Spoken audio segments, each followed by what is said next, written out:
বালুরঘাট পৌরসভার তরফে ফুটপাত দখল মুক্ত করতে বিশেষ উদ্যোগ। শুক্রবার রাতে বালুরঘাট পৌরসভার সামনে থেকেই বিশেষ অভিযান চালানো হয়। এদিনের এই অভিযানে উপস্থিত ছিলেন বালুরঘাট পৌরসভার চেয়ারম্যান অশোক কুমার মিত্র, এমসিআইসি বিপুল কান্তি ঘোষ সহ অন্যান্য জনপ্রতিনিধি ও বালুরঘাট পৌরসভার কর্মীরা। প্রসঙ্গত, মুখ্যমন্ত্রীর নির্দেশের পরেই গোটা রাজ্য জুড়েই ফুটপাত দখল মুক্ত করতে বিশেষ অভিযান শুরু করেছে পৌরসভা ও পুলিশ প্রশাসন। পৌরসভার সামনে থেকেই অভিযান শুরু করা হয় এদিন, যা ডানলপ মোড় পর্যন্ত যায়। যারা রাস্তা দখল করে ব্যবসা করছে তাদের কাছে অনুরোধ করা হচ্ছে তারা যেন তাদের দোকানের জিনিস সরিয়ে নেয়। তবে এদিন শুধু ব্যবসায়ীদের অনুরোধ করেই সচেতন করা হয়, কোনো রকম জরিমানা করা হয়নি।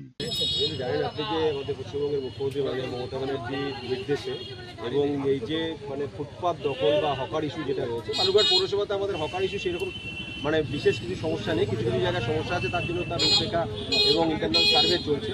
এবার কিছু কিছু ব্যবসায়ীদের যারা আছেন যে ফুটপাত দখল করে ব্যবসা করছেন, তাদের দোকানটা হয়তো পেছনে আছে, বাট তারা হয়তো একটু সামনে চলে এসে রাস্তার মধ্যে, তাদেরকে আমরা প্রতিনিয়ত এগুলো অ্যাওয়ারনেস করি, সতর্ক করি এবং স্পেশাল ড্রাইভ দিই। সেগুলো কন্টিনিউ প্রসেস আমাদের চলছে, আজকে যতটা পারছি আমরা করছি। আর আপনারা জানেন এই বিষয়ে অলরেডি জেলা প্রশাসনগতভাবে 2 তারিখের একটা আমাদের মিটিং কল করা হয়েছে।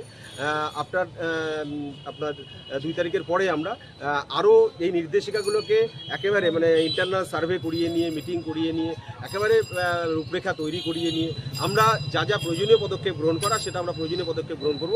কারণ পশ্চিমবঙ্গের মুখ্যমন্ত্রী মাননীয় মমতা ব্যানার্জি বলেই দিয়েছেন এবং তিনি সবসময় একটা কথা বলেন যে মানুষের জন্য কাজ করা, মানুষের পাশে থাকা। তো সেই জায়গায় দাঁড়িয়ে মানুষের পাশে থেকে কাজ করার জন্য, মানুষের জন্য কাজ করার জন্য সাধারণ মানুষ ফুটপাত ব্যবহার করবেন।